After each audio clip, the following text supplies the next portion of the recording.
All right, there we go. Can you see the Excel screen with the MrExcel 2025 book on the left? Yep, all good. Perfect. That's great. All right. So here's the plan. We're going to go through a couple of different Oracle demos today. Along the way, talk about pivot tables, VLOOKUP, a great function called Workday, which is useful for calculating. In this case, we're going to be calculating shipping times, ignoring holidays, and then the concat function and trim. We'll take a look at the amazing Super Bowl ad that came out this year about Excel and some brand new things that just happened this year in Copilot. That'll be in the second half. All right, so let's get started here with downloading some data from Oracle. So I have the More for Apps ribbon tab up here, and I have a bunch of order numbers selected, and I want to download these orders. We have an inventory problem. Like there's orders that are old because the warehouse where we originally assigned things is not the right warehouse. So I need to figure out the correct warehouse. So I'll click download here and we'll download via sheet. So it's just going to use those order numbers that are on the sheet. It goes out to Oracle to download this.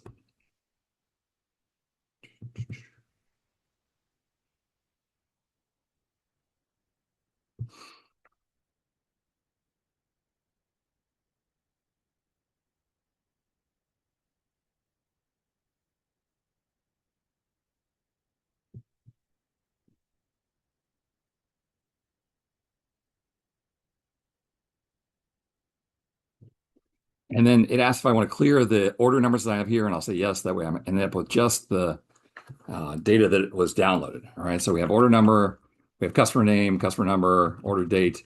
And then as we go over here, you see that we have the item number and the warehouse where we plan to ship it from, and the quantity out here. And we have requested ship dates. And some of those are actually in the past now. Like there's just a whole bunch of updating that has to be done here. So I'm going to come outside of that data, and I'm going to come down here to row 10 basically and add some headings in here. I just want to get data over into this work area outside of the outside of the downloaded data, just so I can do some calculations out here, and then we'll copy the data back into the section on the left, and then upload all those changes at once. So the things I need item, I need warehouse, I need quantity, and these are just simple little formulas here, right? So the item number, we're going to go back and point to item number in P11. I don't know if you caught that there. I never reach for the mouse. It's just equal sign and then use the left arrow key until the little flashing thing is around item. For warehouse, that's also simple. I'm just going to come over here and point to Q11. And then for quantity, I'll grab the mouse and point to R11. So any of those are going to work. I'm going to copy this formula down to all of our rows like this. All right. And the whole point of that was just to get a nice little contiguous range that doesn't have all the other fields. I want to create a pivot table from this data. And, pivot table is great for it with a nice contiguous range. You want to be able to press Control asterisk. And when you press Control asterisk, it selects all of the data that you want to be in the pivot table, which is perfect right there. Steph, I warned you that this was going to happen. We're already up to our first CPE question. So if we could show that. All right, question number one. How often do you use pivot tables? Choice one, all the time. I love pivot tables. That's me. Choice two, rarely. Choice three, my coworkers keep sending them to me, but I don't really create them. And then choice number four, what's a pivot table? All right. Go ahead. We'll give you about a minute to answer that.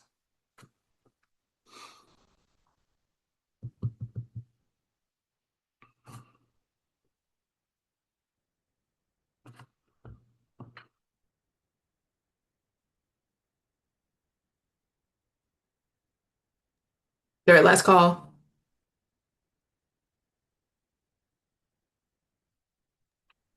There you go, Bill. Perfect. Okay, so all the time, that's great, 59%. Rarely 29%. What's a pivot table? 8%. Well, for those people, I'm going to show you an amazing thing here that will let us summarize this data very, very quickly. And by the way, for those of us who are pivot table fans, just great features coming out of Microsoft regarding pivot tables, like the number formatting from the original data is automatically getting inserted in the pivot table. That's something we've been asking for 30 years. They're talking about an auto refresh where you don't have to click refresh. That actually rolled out and they pulled it back, but they're going to bring it back. Okay, so I have my data over here. I want to insert a pivot table. I just choose one item in the data. And again, the big test here is Control asterisk. That should select all of your data and nothing extra. So like that blank column X is making sure that it's not selecting any of the data to the left. And we come here, insert pivot table. And they always offer to go to a new worksheet. And sometimes I would come out here to the right and build the pivot table there. But I'm actually really happy to have this go to a new worksheet because that'll give me a lot of space to do some calculations that I have to do there. And we'll click OK. And here's what we get. We get this big blank sheet over on the left-hand side, a list of the fields that we have. So item, warehouse, and quantity. And we're going to use 3 drop zones down here. The columns drop zone is what you want to have across the top of the report. So that's going to be warehouse. I'll take warehouse and drop it there. Down the left-hand side, I want to show the item number. So I just drag that and drop it into the rows area. And then finally, what I want to add up is the quantity. All right, so this gives me a picture of all those open orders that we downloaded. Like this is how many of each item that we need in each warehouse. There's certainly there's a problem here. We don't have enough in some of the warehouses, and it's delaying the shipping. But we'll see if we can rebalance that. Now, the first thing here, they always put grand totals on your pivot tables, grand total column and a grand total row. And I don't want those here. I just want the data. And so I go to the design tab, and under grand totals, there's options. I'm going to turn those off for rows and columns. So I get just a nice view of the data like that. And I actually am really happy with that pivot table. I'm happy with the results I got from the pivot table, but I don't need it to be a pivot table anymore. I just want it to be a range of data. So I select all of the data like this, and I'm going to copy. And of course, you can copy with Control C, or you can copy with the copy icon, either one. I'll use Control C. And then paste as values, paste values. Now, I'm going to show you a great new keyboard shortcut for this that just came out. But most people are going to come in here and look under paste values, and this little icon with the 1, 2, 3 is the icon for paste values. Or people will right click and let's see, first we do a copy, Control C, and then right click. And that's funny, there's not even the paste icons are missing today. It's crazy. Instead, what I'm going to do is, you all know the Control V. You probably know the Control V is paste. I'm going to do Control Shift V, and Control Shift V will take that pivot table and just put it in there as regular values. So these are our open orders. Like that. Okay, now off to the side here, I already have a sheet with some inventory. I'm going to take that inventory and I'm going to copy it here to F1. Now we have, we can start to look at these. Like here we have 100 orders for the first item from warehouse 1, but there's only 50 in that warehouse. Now there's another 50 sitting in warehouse 3, that we could ship those orders if I could update the warehouse location, right? So I have to go through and figure out, the right way to do this. And there's definitely formulas that I could use, although they're a little bit complicated. So I am going to use this awesome new trick here. I've written a prompt. I'm just going to copy this prompt out to the right-hand side, and we're going to let Copilot figure this out for us, which is always super interesting because Copilot gives you different answers sometimes, but it's been working every time. So I said, hey, range A4 to D16 shows open orders for items from 3 warehouses. The items are in A5 to A16, so in other words, in column A. The warehouses are across the top, B4 to D4, and the numbers of the intersection of item and warehouse are the open orders. In F4 to F16, I show the available inventory at each warehouse. There are times when there's not enough inventory in one warehouse to fulfill the open orders. Use the table over here in K to N to suggest a new quantity that should be shipped from each warehouse. Make sure not to exceed, there's a bug there. Make sure not to exceed the available inventory in the second table. All right, so here we go. This is great. We're going to get a chance to take a look at Copilot. Everything that we've done in Copilot last year, wiped out and completely replaced with a new Copilot experience. That's why they did the Excel ad in the Super Bowl. Okay, so down here we have this thing called the DAB. This is in Word, Excel, Outlook, and PowerPoint. I'm not a fan of the DAB floating over my grid because if I have numbers down there, it's hiding the numbers.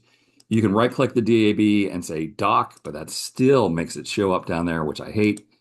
So I'm a huge fan of right click and move to ribbon, which brings it back up here to the home tab where it had been for the last couple of years. Like, why did they move it? Someone on the Office team decided to do that. And boy, the Excel people just pushed back so hard. Hey, you're covering up our grid. Maybe Word and PowerPoint people don't have anything down in the lower right hand corner, but we have stuff down there. And so they moved that. And I'm really happy that they moved that. All right, we're going to come in here and ask for a new chat.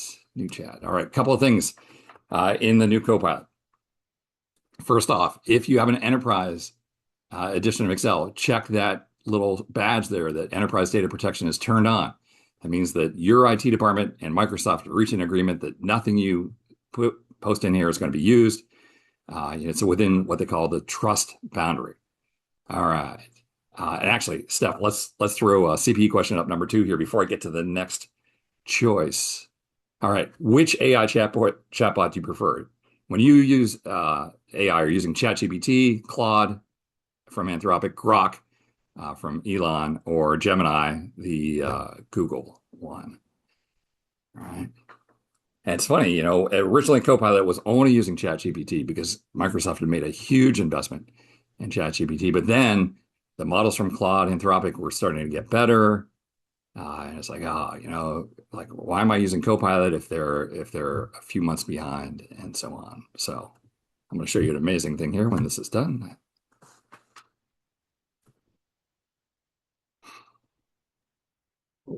Right, last call.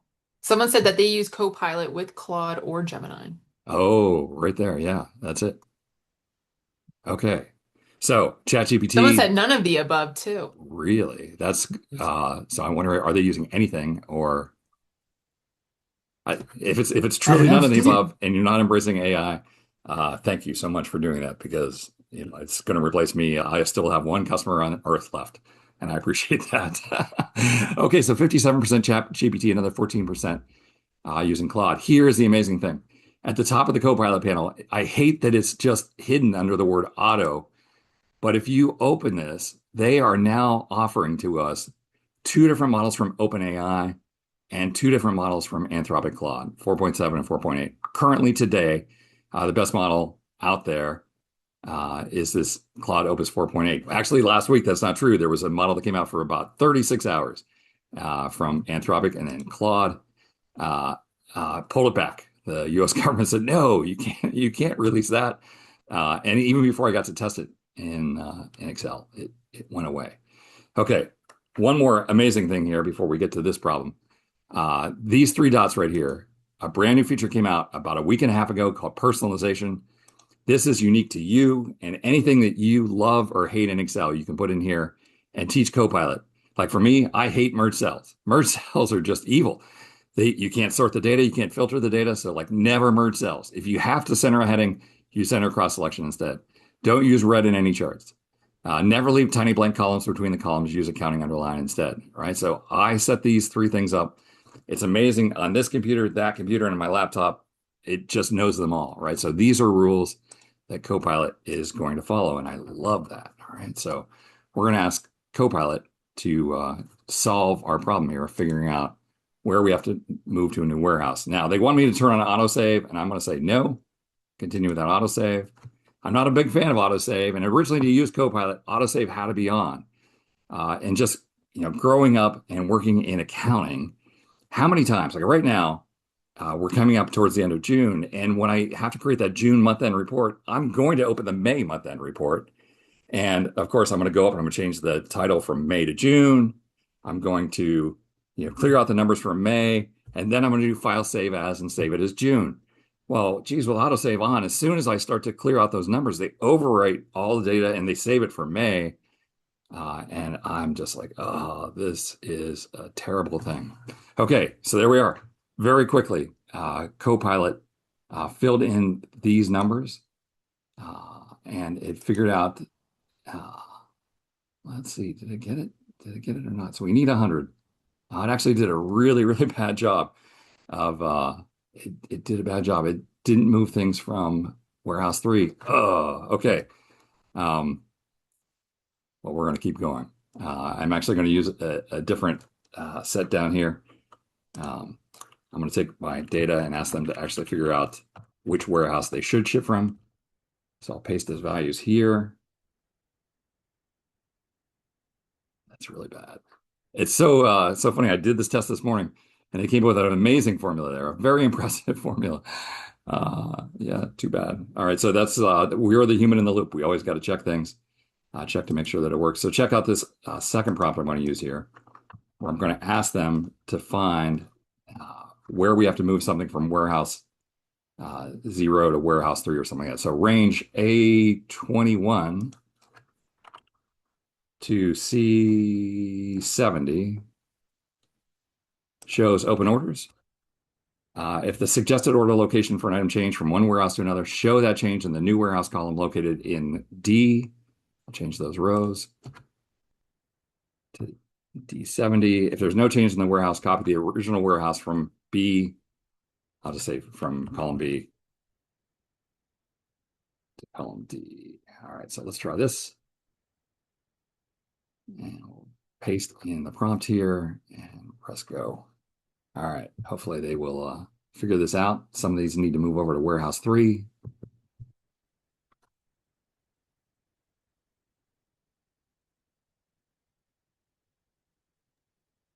You do have a question if you want to. Oh yeah. Someone says that if they do not have Copilot enabled in Excel, but has an enterprise license that can be accessed via Edge or standalone app, can we still use Copilot to update a spreadsheet? So what I've seen is that we can upload the spreadsheet to Copilot and it can tell us what to change.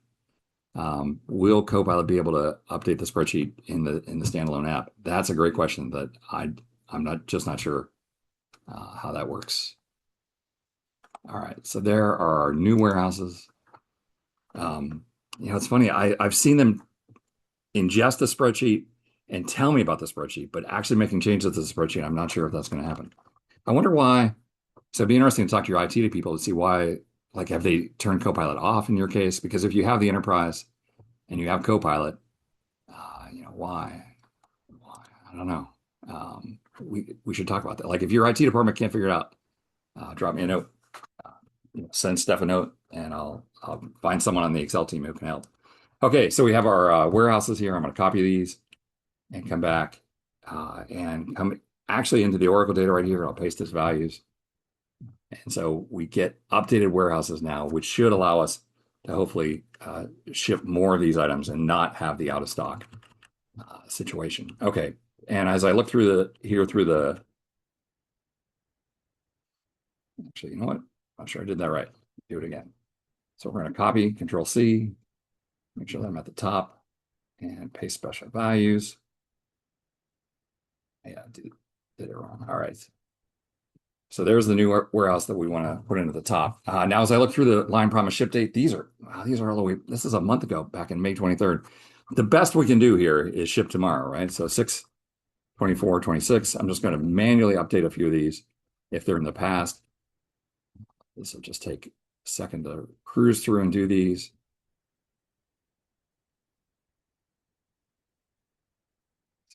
All right, great.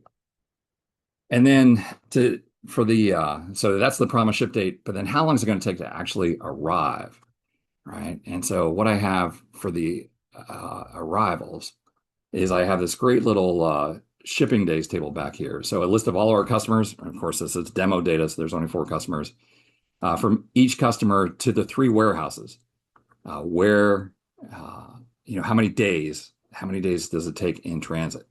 All right, so we're going to build some more little work area out here on the far right hand side. I'm going to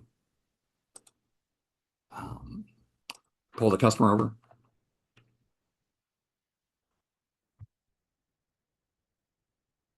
That'll just be pointing back here to the customer column.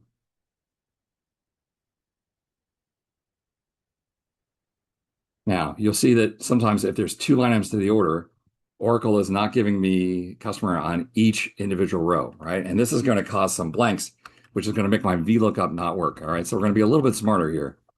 I'm going to take that formula that says equal G11, say equal if G11 is greater than quote, quote, then give me G11. Otherwise, I must be in the second, third, fourth, fifth line for the same customer order. I just want the value that's right above me. So in that case, I'll point to this cell, right? And what I should see here is as I copy this down, I should see that the blank cells get filled in with the value from above, right? So once I know that's working, I'll copy that down. And that's going to allow me to do a VLOOKUP here and know that every single row has a customer column, right? Is that kind of, I don't know. It just seems like it's an extra step, but it's going to allow the VLOOKUP to keep working, right? And let's take a look at our lookup table again.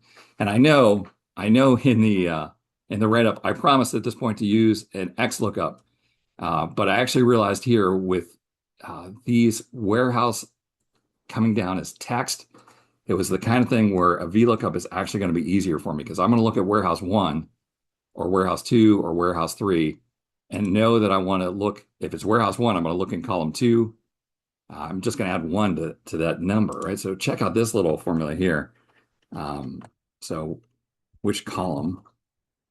This is going to be equal the right of the warehouse. So we come over here to the place where I paste the warehouse, comma 1, and that's going to get me a text number 1.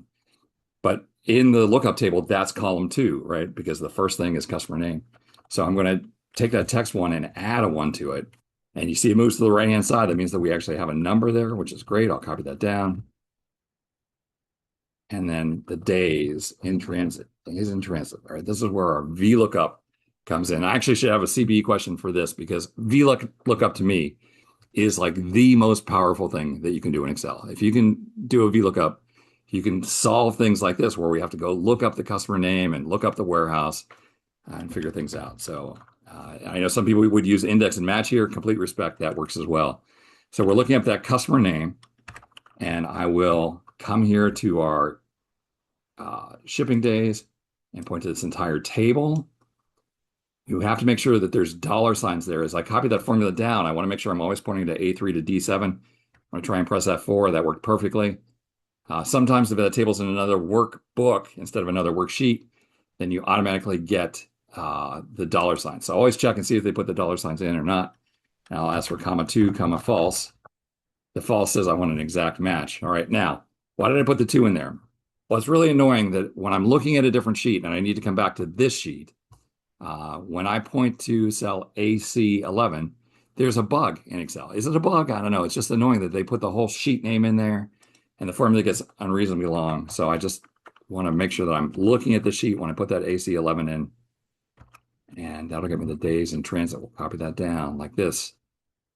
All right, so there we go. We have anywhere from 1 day to 15 days, depending on customer and warehouse. And of course, you would want to ship from the 1 day warehouse. But if they don't have the product, then it's better to get the thing at least shipped from where they do have the product, right? So there's our days in transit. Now, an amazing function here. This function allows me to count work days.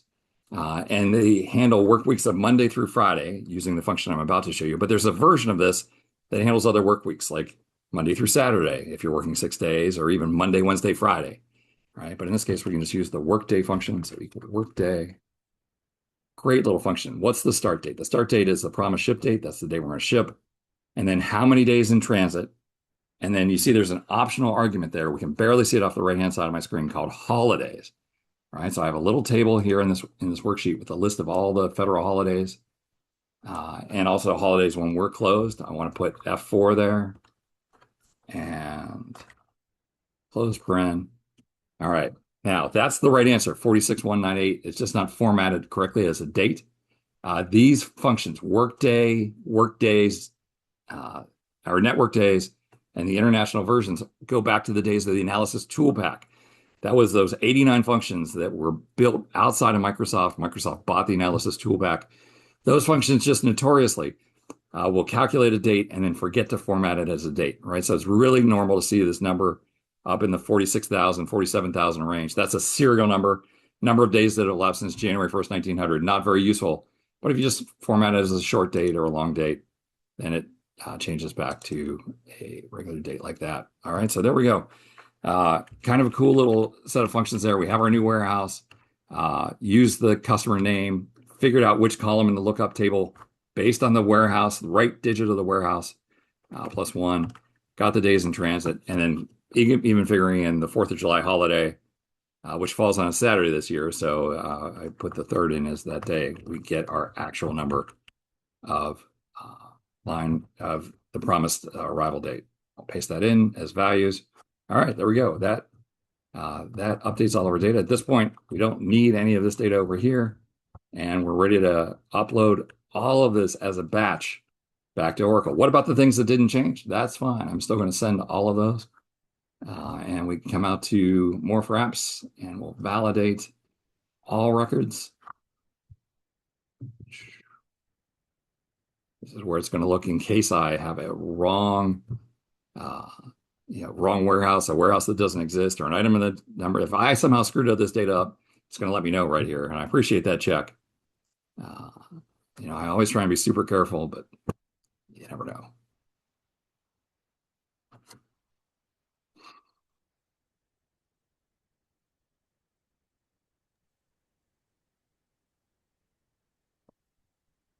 I do have another question for you too. Mhm. Within your script, could you add language to highlight values that are being sourced from a different warehouse? Oh, that would have been great. Yes. So that would be applying some conditional formatting to see what changed. Yeah, that's a great idea. That is a great idea. Whose idea was that? Can I identify that person? He's in the chat, Jay Roger. Yeah. I have another one. Why can't you look up the holidays from another data source so that you don't need to create a separate data set for Yeah, this in each workbook? that's Uh-huh. a that's another great idea. Uh, I don't have a good answer. Um, uh, just as a joke, I had a Groundhog's Day in as a holiday, which of course no road data sets would do that. So it just allows me to laugh internally. Yeah, we could actually use Copilot to come up with that. I love that idea. The, both of those are great ideas. Um, yeah. All right.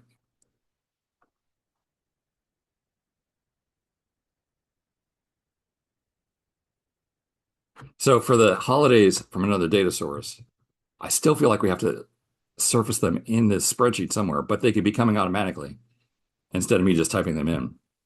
All right, I'm gonna think about that one. And yeah, here we go. All right, so we're good to go now. At this point now, we could upload all, and it will send all of these right back to Oracle, which we really do not need to watch at this point. So I'm going to save that just in the interest of time. So we can move on to example 2. Now, hey, these new checkboxes, it's a Google Sheets feature. Google Sheets, I'm going to give them credit. Google Sheets came up with checkboxes, and it's just a really clever way to change the words true and false to a nice looking check mark. So I'm very happy with that. I even have a formula up here that says when we did everything in section 1 to check the thing at the top, right? So look for those on the insert tab in Excel. I even do something here extra where I will add some conditional formatting, home conditional formatting, and create a new rule. So right now I'm in G5 and I want to look at the checkbox in F5. So if equal F5 is true, that's just, already understood. We're going to format that with strike through, click OK, click OK. All right. So now as I check things off, they automatically get updated. I love these checkboxes. I had a client once that I had a column of trues and falses. He's like, that is the ugliest thing I've ever seen. You're not going to give me a report that says true and false. You got to change that to yes or no.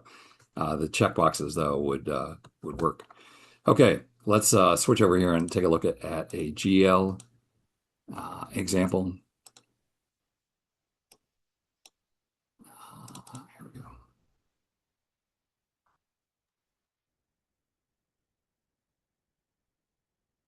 That's crazy. Okay.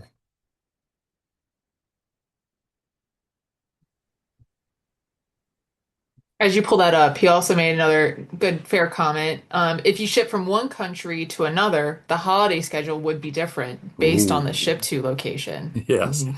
So then we would have to look at a different table or something like that. That would be crazy. But I could do it. If I wasn't running behind, I could do it right now.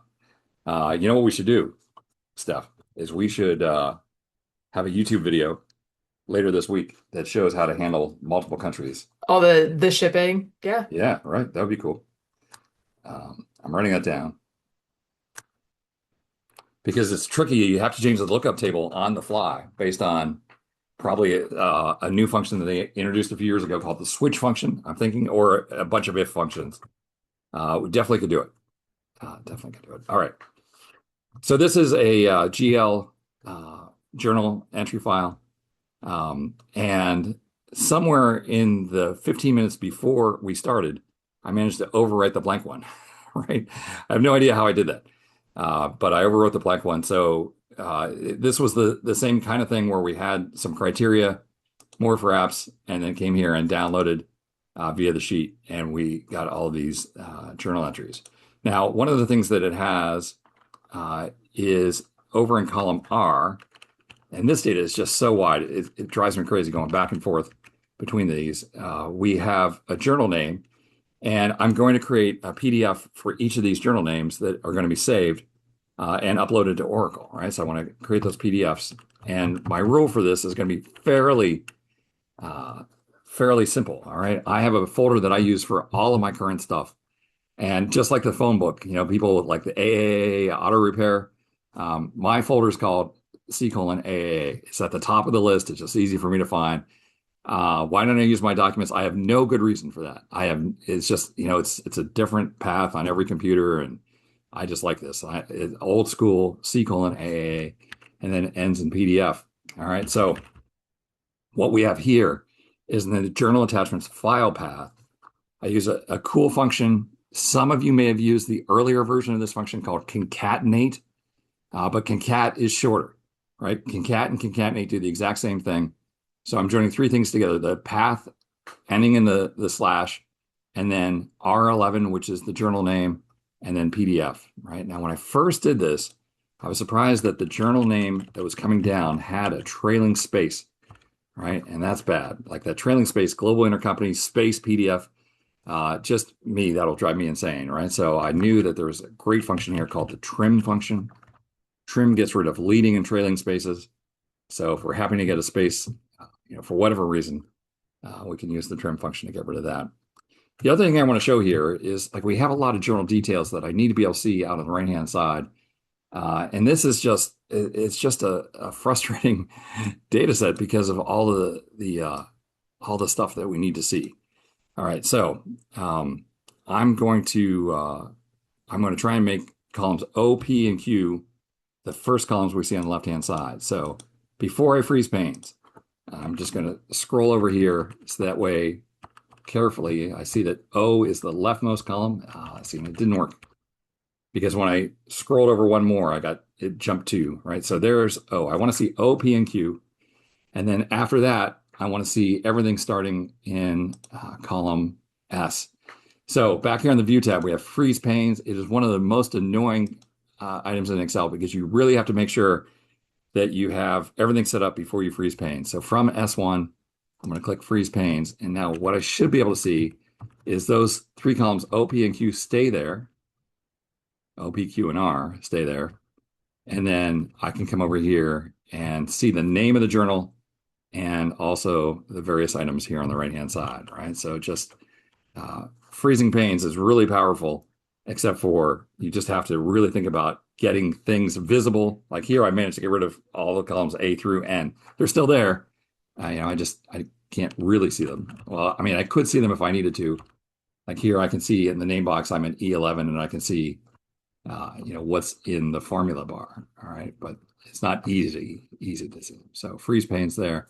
And again, we would do the same thing under More for Apps, come in and validate all, and then finally upload. And we're good to go there. But I'm going to skip that few minutes, and I want to get back here and talk about some of the great new things that have just happened recently here in Excel. All right, big news. The biggest news of all. If you were watching the Super Bowl this year, the Seahawks are up 12 to nothing. And in the third quarter, they switch to this commercial that just made me laugh, right? I've been making a joke for the longest time that I'm going to watch this year's Super Bowl to see the Excel commercial, right? And we get this opening shot here on Hank's Pizza. Um,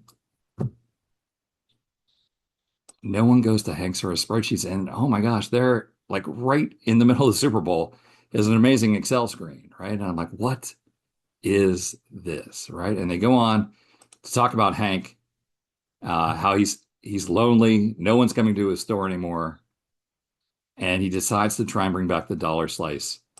And the way that he does this, he asks Copilot like how to do this. Now, my friends and I are the biggest geeks in the world, right? And we've gone through this frame by frame because you can see like right there at that last spot, you can see the dashboard he gets, but we can also see some of the various tabs that he has down here. We managed to put together that exact same data set that Hanks has. Interesting thing. So, the Super Bowl happened, Seattle won. And then the next day, a lot of my friends were super angry at the Excel team. They're like, what was that? That's completely irrational.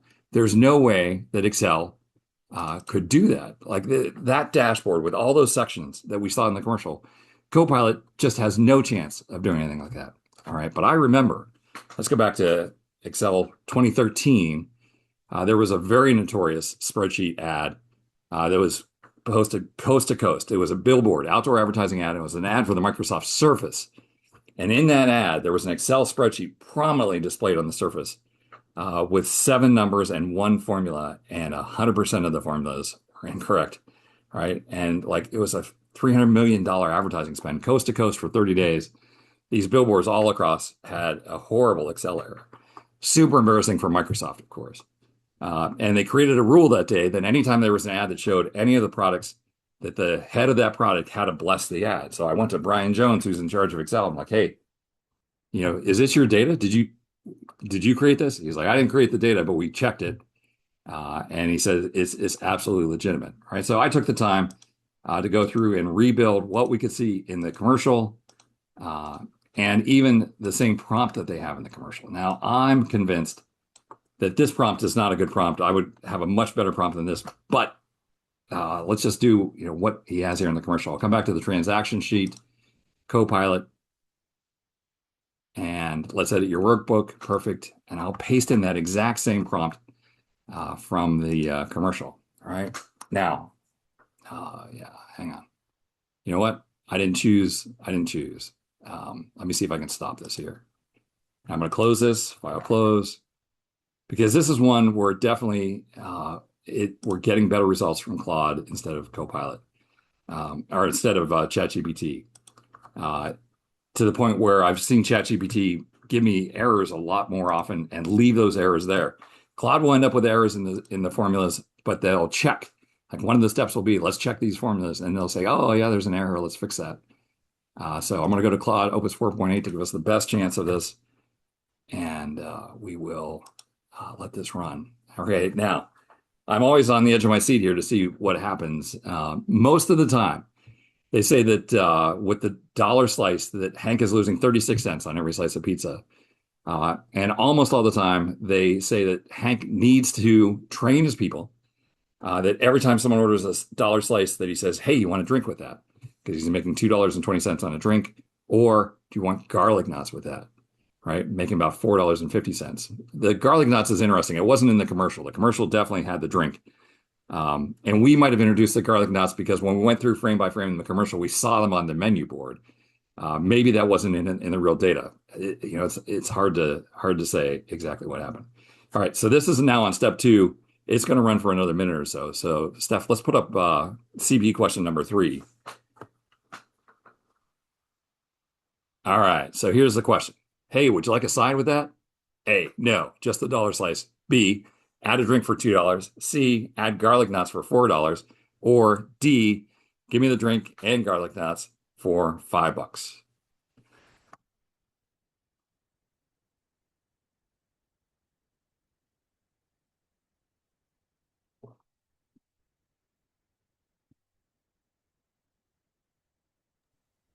I'll give you guys another like 10 seconds. This goes towards your CPE credit. Yes. Right.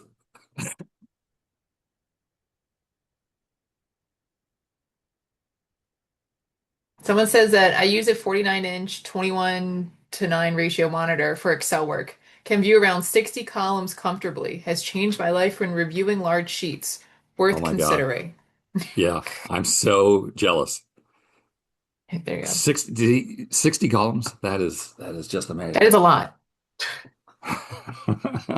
That, yeah, I'm trying to do the math. You'd be out in column AZ plus another eight.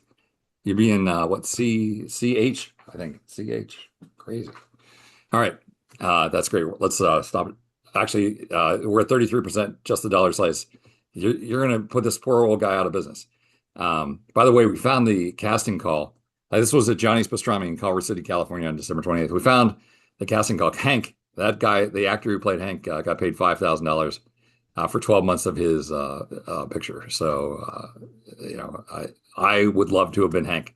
Like, how badass would that have been to be MrExcel and actually be Hank in the commercial? I mean, Hank, he looks like an old pizza guy, but yeah, I've started watching casting calls just so I can be in the next Microsoft commercial. All right, let's. All right, so here's the great thing: reason in 8 steps. This is just super amazing to me, and it created. Now the column widths are not. I'm unhappy with the column widths here. Bringing back the dollar slice, you lose 36 cents, but the add-ins pull in more than enough to pay for it. And this time they're saying, hey, let's do it during this slow afternoon, fill empty seats and sell add-ons. When do the slice orders happen? Nice little chart there. Profit per 100 slice orders today versus a dollar slice. And here they made the add-on profit work. I am just amazed that the results I'm getting today with Cloud Opus 4.8 are better than what came up in the commercial. If we compare the spreadsheets, it's funny, I'm getting no red, but that's because in my personalization that I showed you earlier, I said no red in the charts. Never use running any charts. I've noticed that they're actually paying attention to that. I used to get red all the time. It loved red because pizza, the pizza sauce is red. But this is just amazing. So if you see that commercial, and that commercial keeps airing, I guess it's on ESPN all the time. The Grammys had the commercial. Even in England, they ran it during Man City versus Man United, which is one of their big rivalries there. Just very impressive what they can do here. And I love the fact that it took reason in 8 steps, and they'll show me what those 8 steps were. Just so impressive over a Copilot a year ago that could do maybe one thing, and not necessarily get it right, but they've really just come a tremendous way here. So Copilot, we talked about the new models, the personalization. I got to show you planning mode. Let me do that real quick. Move the Copilot icon from that floating thing to the home tab, and then Hank's Pizza. All right, let me quickly show you planning mode. Actually, we're in great shape. We got 14 minutes left. Planning mode.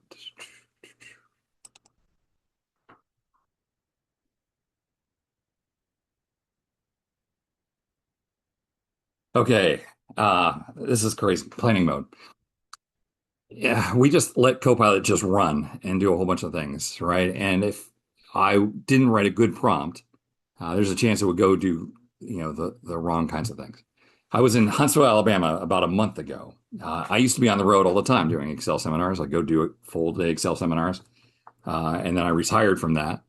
But now that Copilot is giving people Excel answers, I'm back on the road again. And I was back in Huntsville, one of the places where I used to do a lot of seminars. And I realized the morning of the seminar that I have this great spreadsheet with all the topics I'm going to talk about, all the seminar topics, and another spreadsheet that has a list of all of the topics in the book.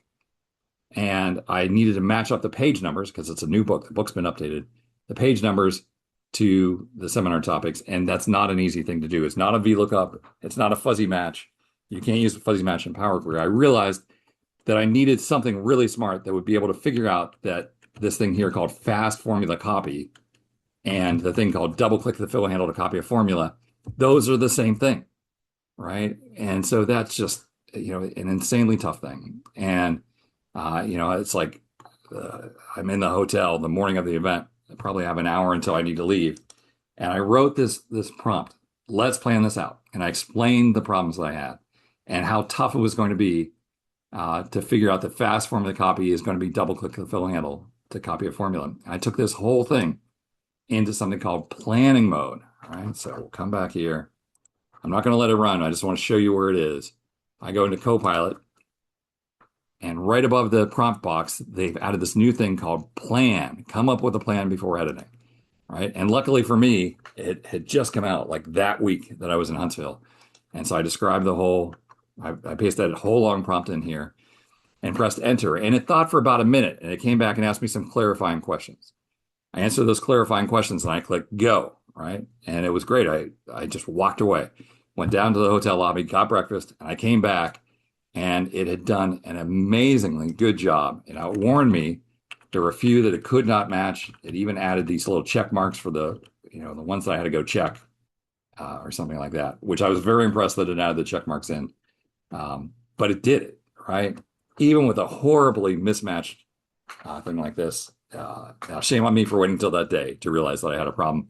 But that's exactly what happened. All right, cool. We are going to put up our fourth CPE question if we could, and then I'm going to show Python in Excel. All right, so CPE question number 4. Have you ever used Python? Yes, outside of Excel. B, only inside of Excel. C, with code written by a chatbot.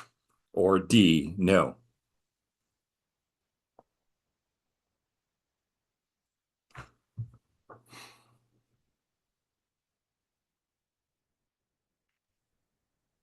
A few more seconds.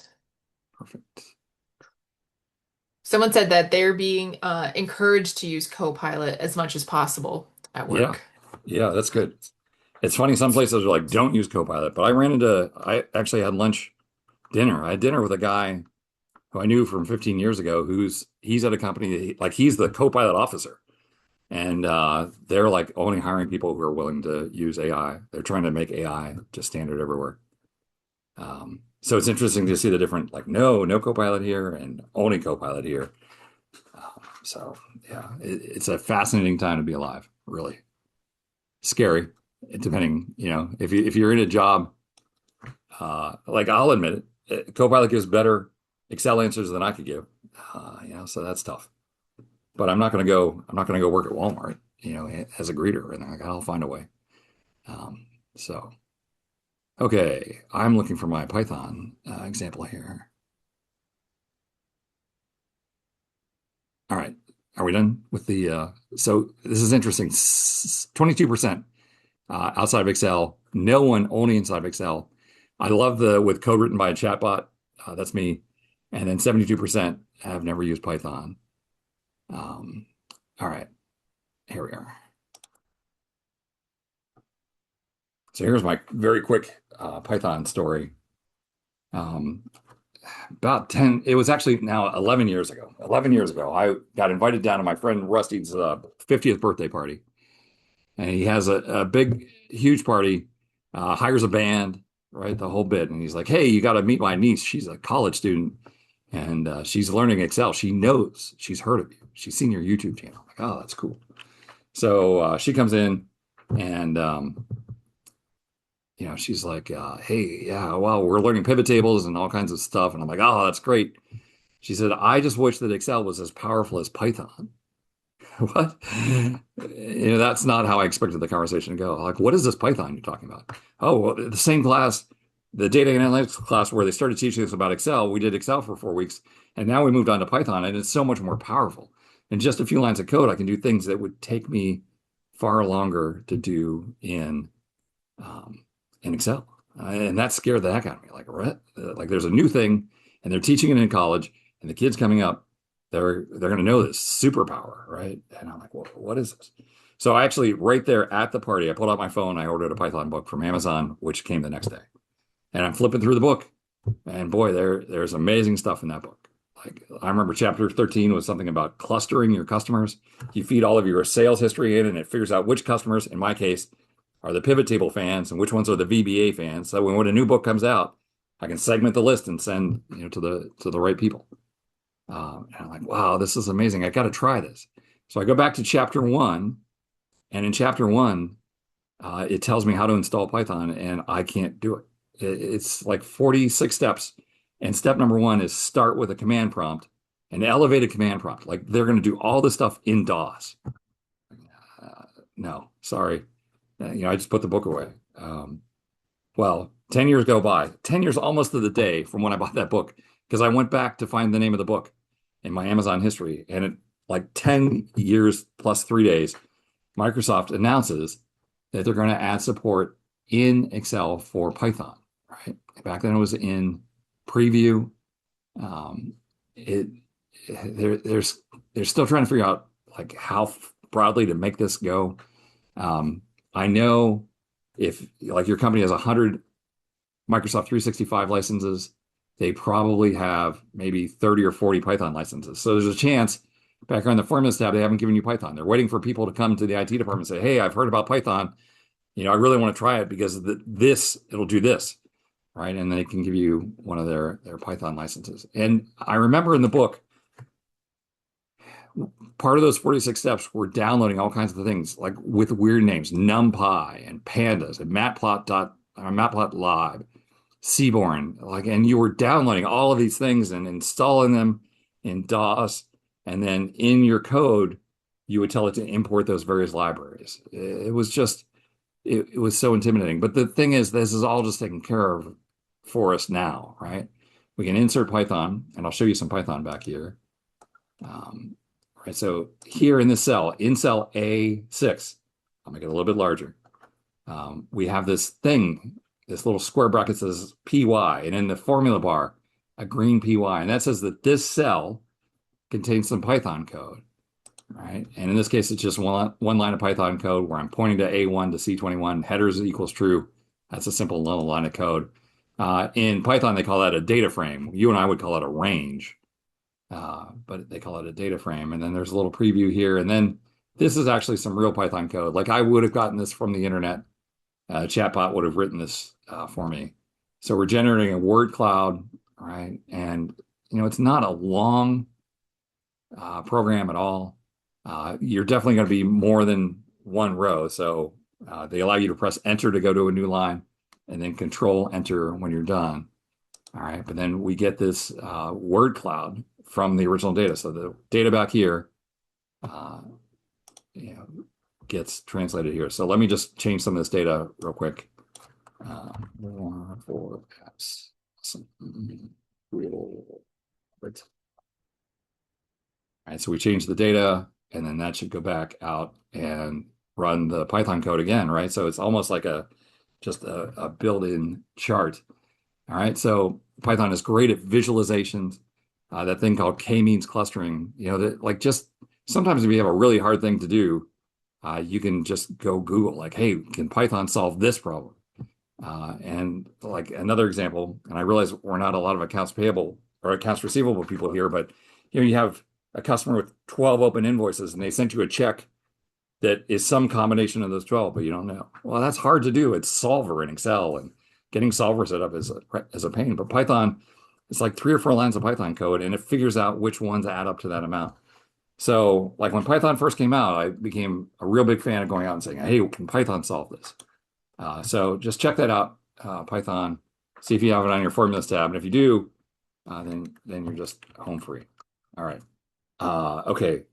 In the 2 minutes that we have left, really big news this morning is there's a function in Excel called the Copilot function, and it's returning answers either from the web or from Python, one of the two.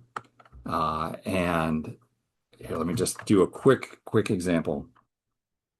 So equal Copilot, and I put a query in here, return the name of each province in Canada.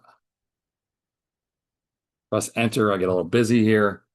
It's interesting. This is one of the few things in Excel that has a limit. We can only do 100 per 10 minutes, but that call returning 10 items is one call, right? So that's good. Now I'm going to click outside and click back in. Here's the brand new thing that just happened today. This little icon here saying that this data came from AI, which is great. But then the I now tells us, oh, this is generated from model knowledge, no web sources used. Interesting. Let me get one that's a little bit harder here that I did this morning. There we are. So my first test this morning, I asked for the 50 states for each one. No, that's not it.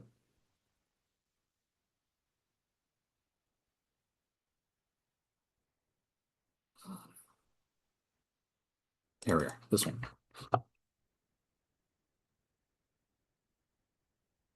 So my prompt here was, give me a list of the 50 states, the largest city in the state, and the population of that city, right? So that was a little bit more complicated. When I come out here to the I, it tells me that I got it from worldpopulationreview.com and two more. If I click on two more, it was Wikipedia and geographyhost.com. So at least I have a source now of where it got the data from.